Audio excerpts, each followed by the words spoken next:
अस्सलाम वालेकुम दोस्तों, मैं हूं तनवीर अहमद। मैं आपको एक्सप्लेन करूंगा, ब्रीफ करूंगा air handling unit. Air handling unit जो एचवीएसी सिस्टम में कॉमनली यूज़ होता है, वो यूज़ होता है सेंटर एयर कंडीशनिंग सिस्टम में। एचयू का क्या फंक्शन है, ये क्यों यूज़ होता है और इसके मेन पार्ट्स कौन से होते हैं और ये किस तरह काम करता है, ये सारी चीज़ें हम आज इस वीडियो में डिस्कस करेंगे और एक एक चीज़ को मैं आपको एक्सप्लेन करूंगा। इस वजह से इस वीडियो को देखते रहें, मालूमात हासिल करें एयर हैंडलिंग यूनिट जो एचवीएसी सिस्टम में कॉमनली यूज़ होता है।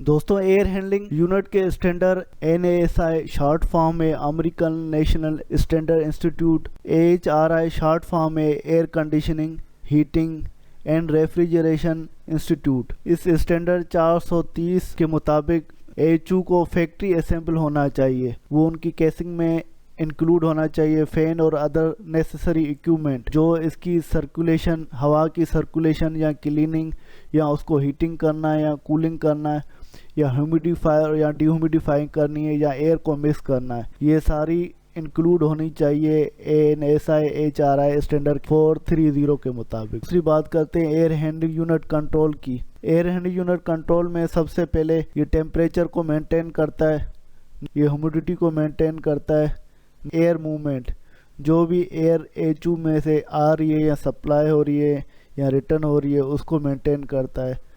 एयर क्लीननेस, जो सप्लाई होती है उसको क्लीन भी करता है।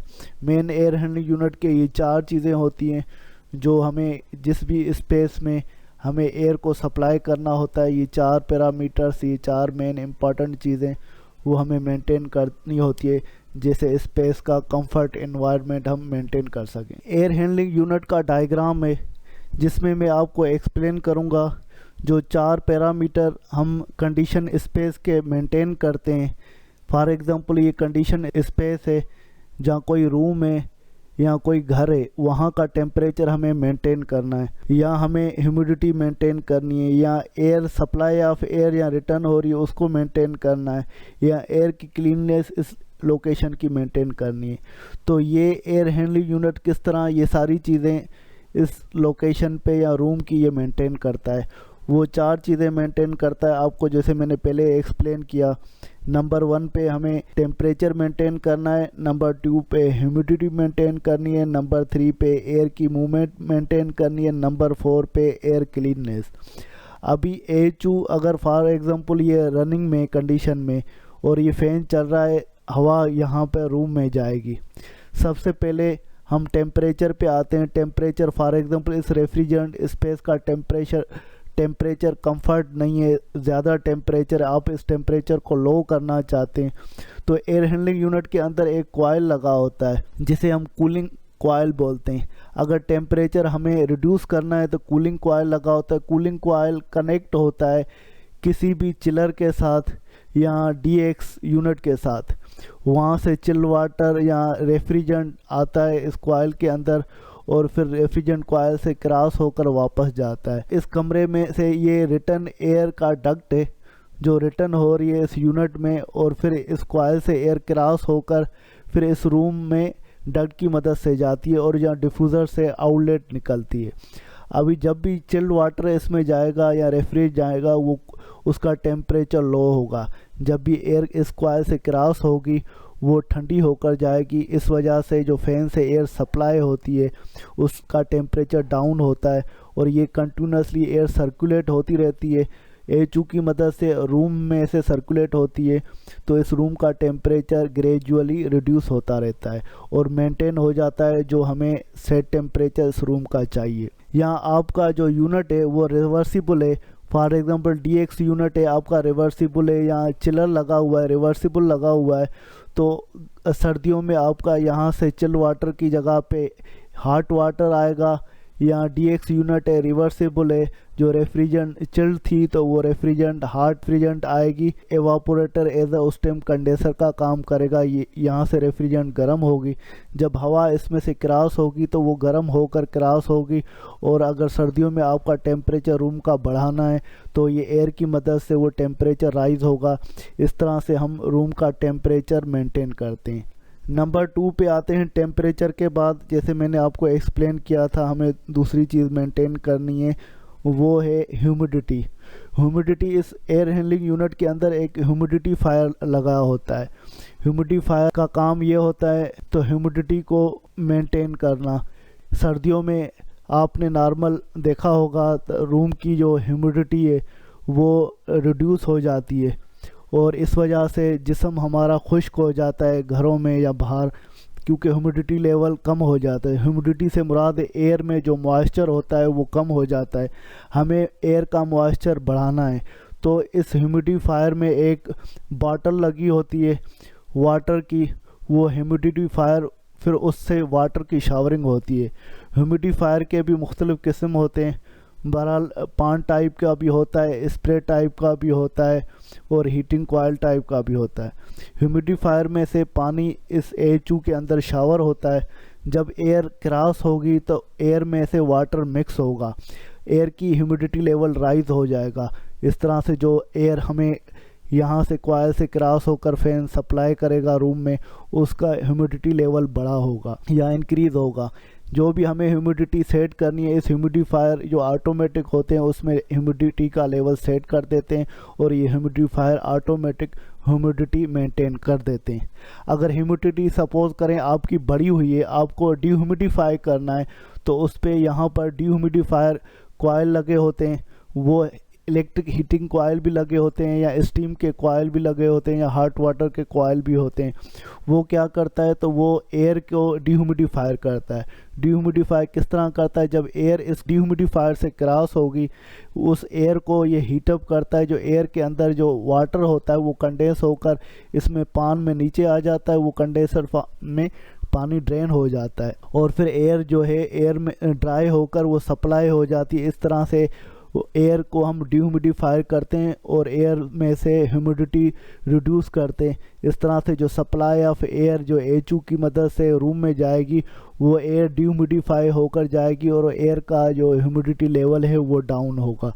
ये भी ऑटोमेटिक ये यूनिट मेंटेन करते हैं। और नंबर तीसरे पे हमने पहले नंबर पे हमने टेम्परेचर मैंने एक्सप्लेन किया किस तरह हम मेंटेन करते हैं। नंबर 2 पे ह्यूमिडिटी बता दी मैंने आपको किस तरह करते। नंबर 3 पे एयर मूवमेंट इस तरह से इसकी मेंटेन करते हैं। पहले आप देखें तो इस यूनिट में एयर इन कहाँ से हो रही है। इन एक हो रही है फ्रेश एयर और दूसरी हो रही है रिटर्न एयर। और यहाँ पर AHU में से ये क्रॉस होकर जो फ़ैन की मदद से जो रूम में जा रही है, ये दो एयर का कॉम्बिनेशन है, एक फ्रेश एयर का और रिटर्न एयर का। एज पर स्टैंडर्ड जो हमें फ्रेश एयर चाहिए होती है, कम से कम 15 से 30-35% फ्रेश एयर चाहिए होती है, जो रूम का इन्वायरमेंट कंफर्ट करने के, जैसे सफोकेशन भी नहीं हो और एयर हमें जो एटमॉस्फेयर एयर से मिक्स हो। क्योंकि अगर फ्रेश एयर को मिक्स नहीं करेंगे, वही एयर जो सप्लाई होगी कंटिन्यूसली, उसमें बायोलॉजिकल ग्रोथ जरासीम पैदा हो सकते हैं जो हमारे सांस में लेते हैं, हमारे फेफड़ों को नुकसान पहुंचा सकते हैं। इस वजह से इस फ्रेश एयर को मेंटेन करना होता है। वो रिटर्न एयर के साथ मिक्स होकर मिक्सिंग बॉक्स में मिक्स होकर फिर सप्लाई होती है। ये 15 से 30-35% होती है और रिटर्न एयर जो होती है वो अगर फॉर एग्ज़ाम्पल आपकी फ्रेश एयर 15% है तो ये 85% आपकी रिटर्न होगी। बाकी जो हम एटमॉस्फेयर एयर में जो है वो खारिज कर देंगे। ये VCD के ज़रिए आप इसको मेंटेन कर सकते हैं, मोटराइज डैम्पर के ज़रिए भी मेंटेन करते हैं, वॉल्यूम कंट्रोल डैम्पर के ज़रिए यहाँ पर लगे होते हैं, उसके ज़रिए से ये फ़्लो ऑफ एयर कितनी यहाँ पर रिटर्न में जानी चाहिए और कितनी खारिज हो, वो हम एयर बैलेंसिंग में इनको मेंटेन करते हैं। बहरहाल 85% हमारी सपोज करें यहाँ से रिटर्न एयर जा रही है और 15% फ्रेश एयर जा रही है। 100% ये दोनों को कॉम्बिनेशन होकर मिक्स हो गया और जो सप्लाई एयर होगी वो 100% जाएगी।